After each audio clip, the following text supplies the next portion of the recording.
Hello, welcome to my new-ish channel. My name's Samantha and I make jewellery. So today I thought I'd show you how to make this link. Very, very versatile. You can use it for all sorts of things in your jewellery, like these little earring components. They're really sweet. You can use all sorts of different beads. I also use them in bracelets.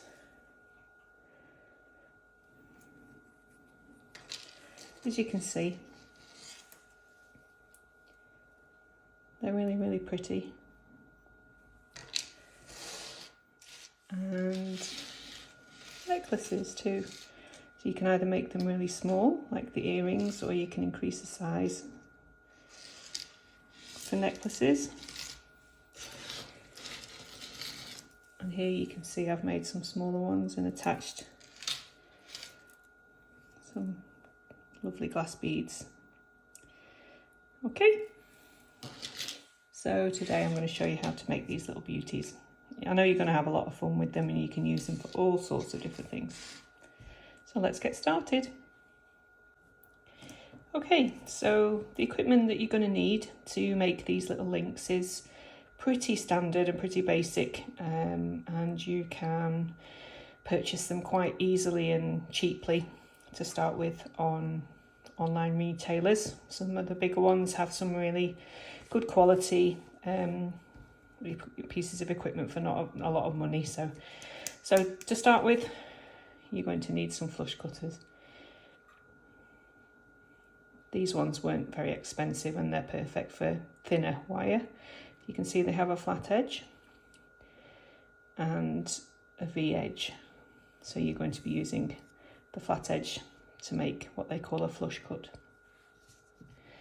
You're going to need a basic ruler, and I'll show you why in a little while. You're also going to need some bail making pliers.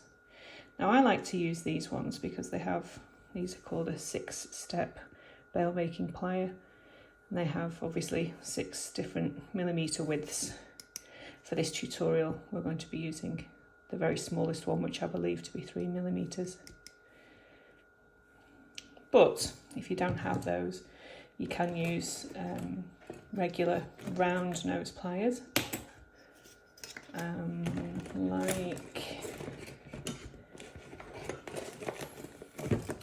like these, but just make sure that you use exactly the same point. I'll show you how to do that in a little while. And you're also going to need some chain nose pliers.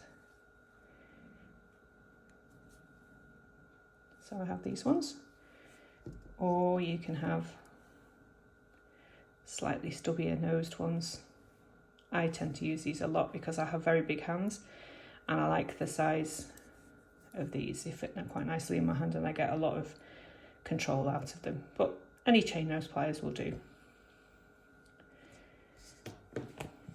You're also going to need a steel bench block.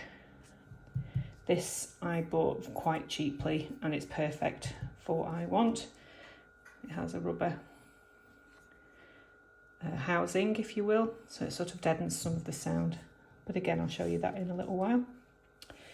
And you're also going to need a basic jeweler's hammer.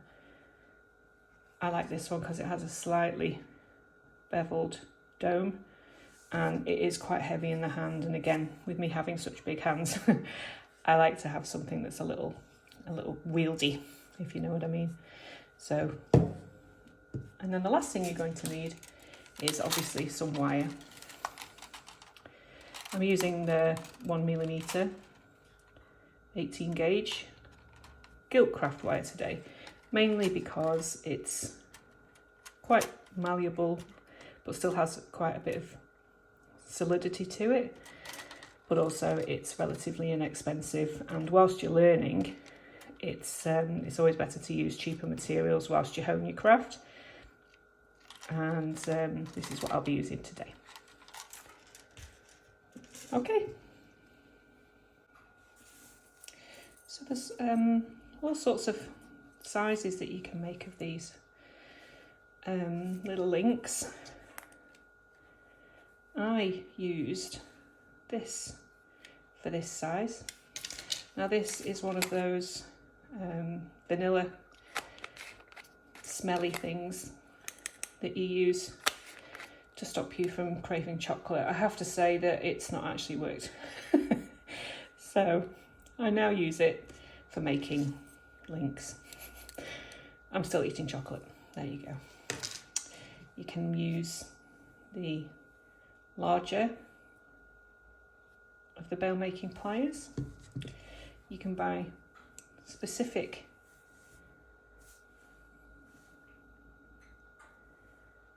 pliers that have different sizes on them. These are pretty good. You can also use a Sharpie or some sort of pen that's, you know, got the same width along the shaft here, so you're not making some larger and some smaller. Or you can use the handle of, you know, the lid of nail polish that's got, you know, a nice straight length here. Or you can even use what they call a ring mandrel and pick a particular size and bend your wire around that equally each time. You know, if you chose to use the size G, they would make the same diameter of rings. So there's all sorts of things that you can find literally around your house as well that you can use, like these kind of things. So you don't actually have to spend a fortune to start with. Okay, so let me talk you through how to do it. Okay, so the first thing you need to do really is to determine how big you want your hoops to be. If you're making the smaller ones, for that one, I used this size on my 6-step plier, which is perfect. For these ones, I wanted them to be a little bit bigger. So, like I said, I use this guy here. And the amount of wire for each component is obviously determined by the diameter of the mandrel that you're going to be using. So for today's purposes, I'm going to be using this little guy here. And I work out that I need about 10 centimetres or 4 inches of wire. So the first thing you need to do is measure out your wire and cut it with the flat side of your flush cutters. At this particular point, that doesn't really matter, but I like my edges to be neat. And then you just give the wire a little bit of the warmth of your fingers, just give it a bit of a stretch just to iron out the kinks, if you will. There are a lot of people who do this one by one, and they like to make each component, you know, one by one by one. I'm of the opinion that a production line type of scenario helps you keep your consistency in the tightness of your fingers and how you work your wire, but that's just me. So what I tend to do is I cut quite a few lengths to start with, and I do each of the parts of the process all at the same time, again because I think it keeps consistency, and all of your rings do seem to keep the same shape, the same tension, the same size. So we'll just do 5 for now. Okay, so each of these is around 10 centimetres, 4 inches, and that's perfect for this size mandrel. As you're doing them yourself, you can decide and, you know, play about and do some experimenting. And, you know, I keep a little notebook with the sizes of everything and the lengths of all the wire that I need. And then if I want to make you know, more of these, I know exactly what length and what size goes with what. So that's a good tip for you, especially if you're starting out. Okay, so the next thing we have to do is to shape these. So find the centre of the wire around your mandrel, whichever excuse me, whichever mandrel you're using. Keep your thumb on this part and then bend your wire around and cross. Squeeze gently to make this kind of shape. I like to bend left over right, but obviously it depends on yourself, and it's just easy for me being right-handed for the next stage, which is to be bending these wires upwards. So keep going like this, and so that these two arms here are equidistant from the centre. These need to be equal pretty much in length. It doesn't matter hugely, but it just helps when you're making these parts here. There we are. That's 4, and the last one. So make sure you keep your thumb, especially if you're using a mandrel such as this. It's a little bit easier when you're using bail making pliers, because you can hold on to the wire with the other side of the mandrel. But for something such as this, keep your thumb so that everything's nice and tight and taut. And as you can see, all of these component pieces now here are the same size. Okay, so the next thing we need to do is to bring these arms up this way. So taking your little chain nose pliers, you see where the wires cross? You want to just grab them just where they cross and bend them inwards. And again, just on where it crosses, and bend them inwards so that the wires meet in the middle. Now again, this is trial and error, and the more you do it, the better you get. You can manipulate the wires slightly, so they need to be pretty much touching. Okay, can you see that? So again, bend them inwards, just where the wires touch and cross.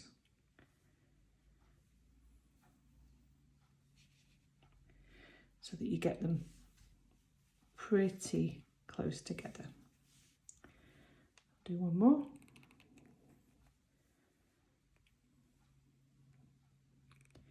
You keep the control of the wire with the end of the chain nose plier.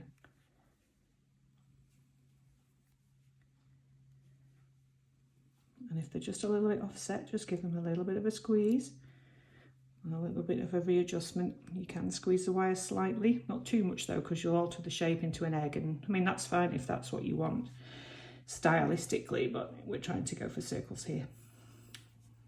Okay, last one.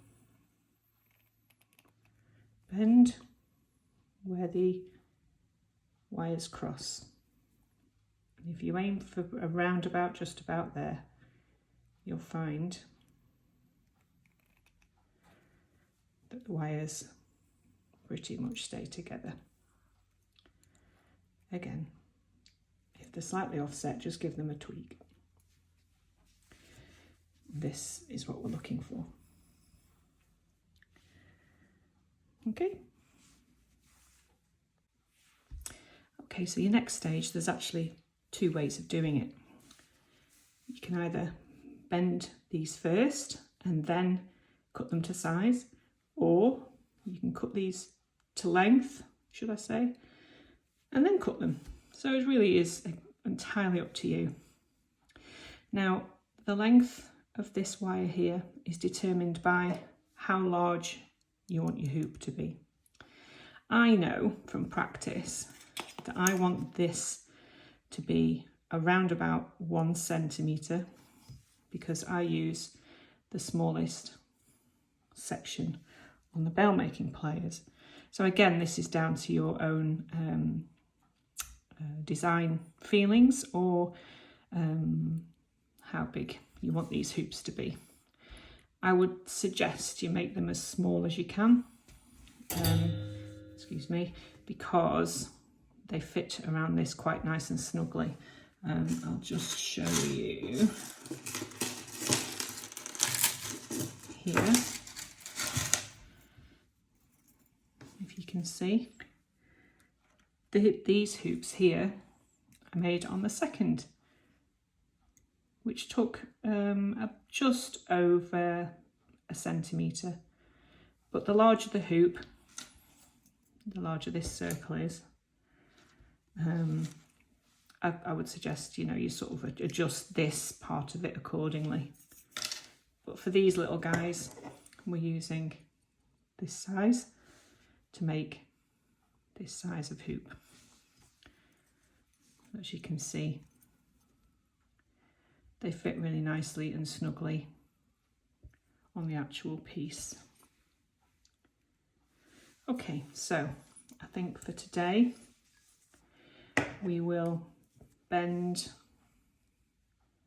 after we've measured, but that's just the way I do it. Okay, so take your little ruler, and what you want to do is you just want to measure just at the end of where the hoop finishes and the long bar starts. So I'm just going to measure mine around that point there. Excuse me. So you take your flush cutters and go for the 1 centimetre mark and just make a little indentation. So now I know that that is around about 1 centimetre. Now when you're cutting with flush cutters, they do cut quite severely and little pieces of wire can fling off into the distance. So protect your eyes at all costs, and also just be aware that these things do go flinging around at quite a rate of knots. So my best advice is to hold your component with a couple of fingers here and then hold the ends at this point. See, there you go, perfect example. Thankfully I'm in my kitchen, so it doesn't matter. So we'll try again. So there we go, make a mark, use your mark. There you go, that was better. I inadvertently showed you what not to do there on the first one. Now you can either keep measuring them individually, or you can use your first guy here as a template and just sort of hold the circles together and butt your flush cutters up against the master one, if you will, and then cut. Okay, and again, use it on top as a master, butt your flush cutters up, remove the top one, and then snip. Last one.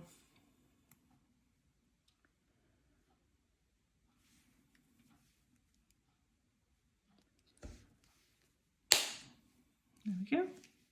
So this is where you are now. Remove all your ends so they don't get in the way.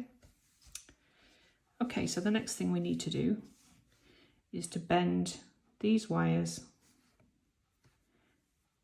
at an angle.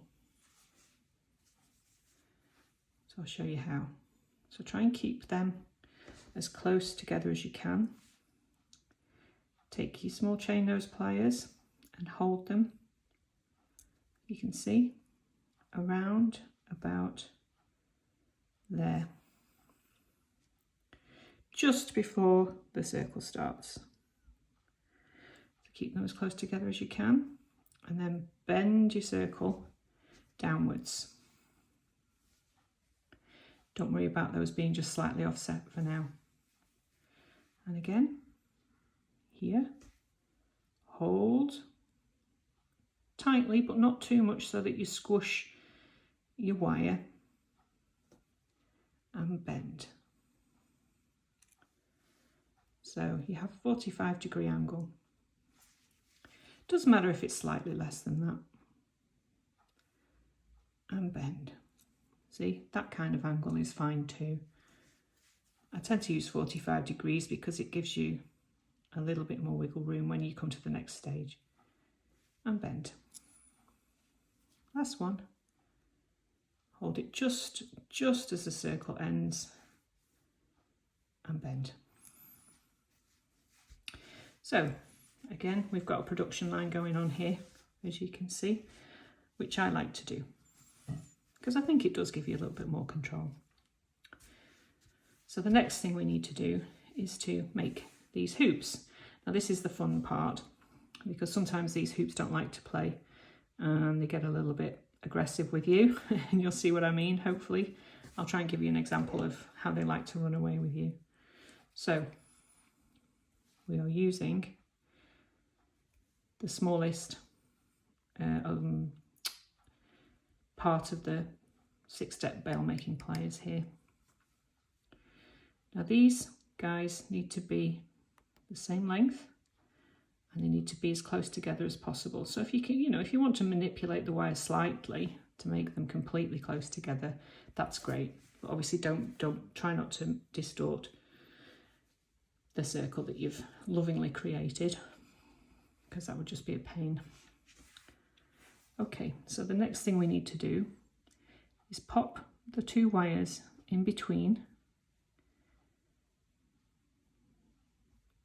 so that you can't feel them, or you can just about feel them when you rub your finger across. Okay. Hold the circle firmly with your thumb, and then you're going to need some real control with this hand here, because this is where you turn your wrist in this kind of motion, because it gives you much more control. So grabbing the 2 little wires as best you can, turn, and then turn the pliers again, grasp and turn. So it's a grasping, turning motion until the wires meet underneath. That one went really well, actually. I'm quite pleased with that. This again is just practice. So again, make sure that your wires are straight and that they meet pretty much in the middle. If they don't and they splay apart, just bring in your pliers a little bit and just manipulate them slightly. Okay. What you're aiming for is those 2 wires to be pretty close together and pretty much the same length. So again, just get them to the point where you can only just feel those 2 wires poking out. Hold the circle with your thumb. And again, with this rolling motion in the wrist, turn those wires until they meet underneath with this motion with your wrist. I'll do one more for you. Keep the wires together.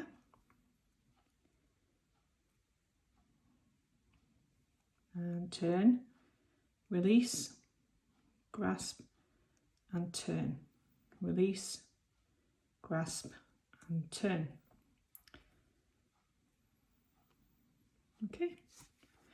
Okay, I'll just do one more.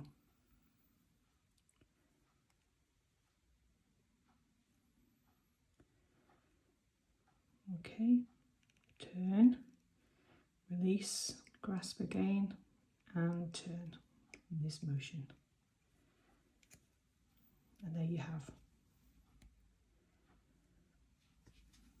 your little hoops. Now you can of course leave them round if you like. I actually prefer the hammered look, just mainly because it gives it a little texture, and also I just think it looks pretty when it's a little flatter. If you can see, if I, you know, this gives it a little bit of texture. So if you're wanting to leave them round, then leave this next bit out, and I'll meet you when we connect them together. However, I think they look quite nice when they're hammered. So what you need is to bring in your little bench block and your chasing hammer. Now some people do this stage when we have the two wires poking out. Now that's fine. You know, you'll develop your own way of doing things. I prefer to do it like this because I just like to hold these two wires together, and I think it gives me a little bit more purchase holding those two little round things here together, because you'll notice that when you start to hammer with on your block, it can distort the circle a little bit, and make it either wider or more egg-shaped. I find that if I hold these two guys together here at the edge of the block, it gives me quite a lot of control, and it sort of minimises the risk of distorting this hoop here. So I will hammer this for you, but you'll need to just excuse the noise a little bit, because it is quite noisy. In fact, I shall just put a cloth underneath.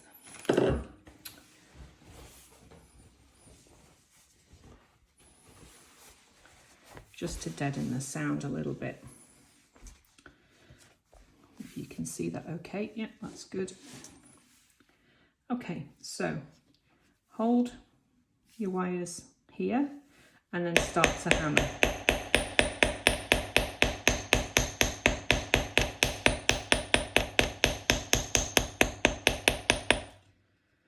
Okay, so as you can see, you're starting to get a little bit of texture on there. I then hold it upside down and do the same, and then back again, and then you get the hammered, flattened look. Okay, so go ahead and do that with all of your little components.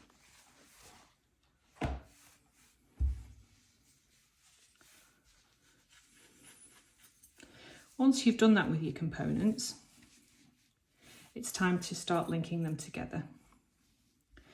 And you're almost done actually at this stage, which is great. So, again, get your little chain nose pliers. You want to be attaching each of these hoops onto the larger hoop.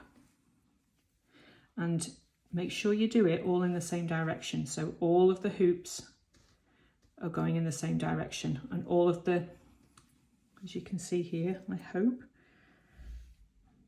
these bits here are attached. And if you turn it over, this is where they join underneath. So make sure that you get consistency, because it looks much prettier rather than having open, closed, if you will. So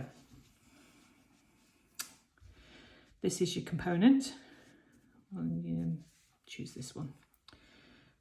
So turn it upside down so that this is where the openings are.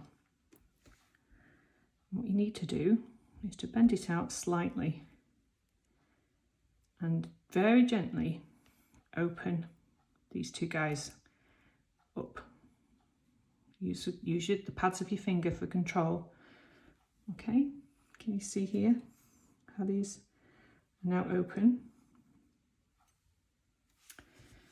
So this is where you need to make sure that the other openings are on the same side. So you pop one side in and then the other side in so that it pops in. Can you see that? And then simply, again, using your thumb and your pads of your finger for control, close these guys back up again.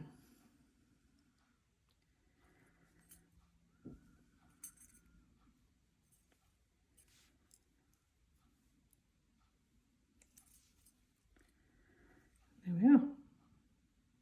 Should we try another one?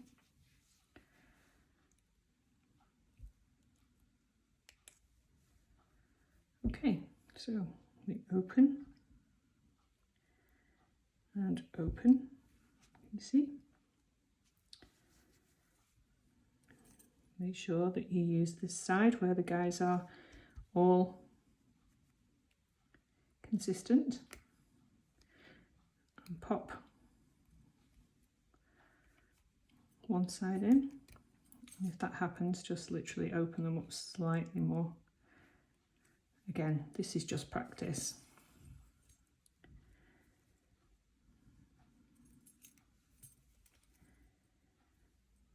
One side in and the other side in.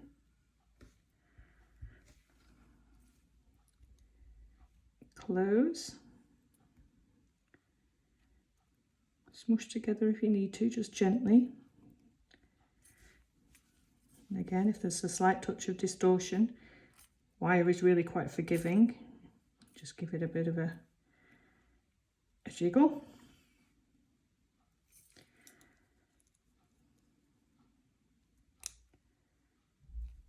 There you have it. You just keep going and keep going for as long as you like until you have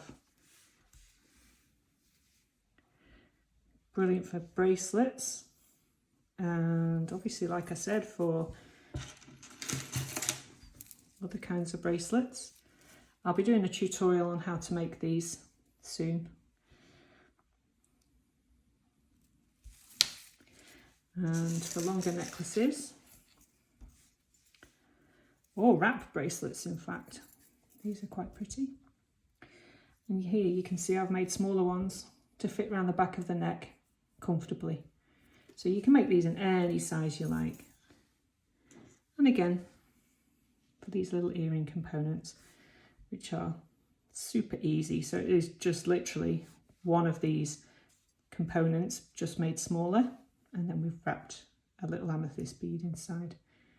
And I'll be doing, when I do a tutorial for these, I'll show you how to do these too. So have lots and lots of fun with these.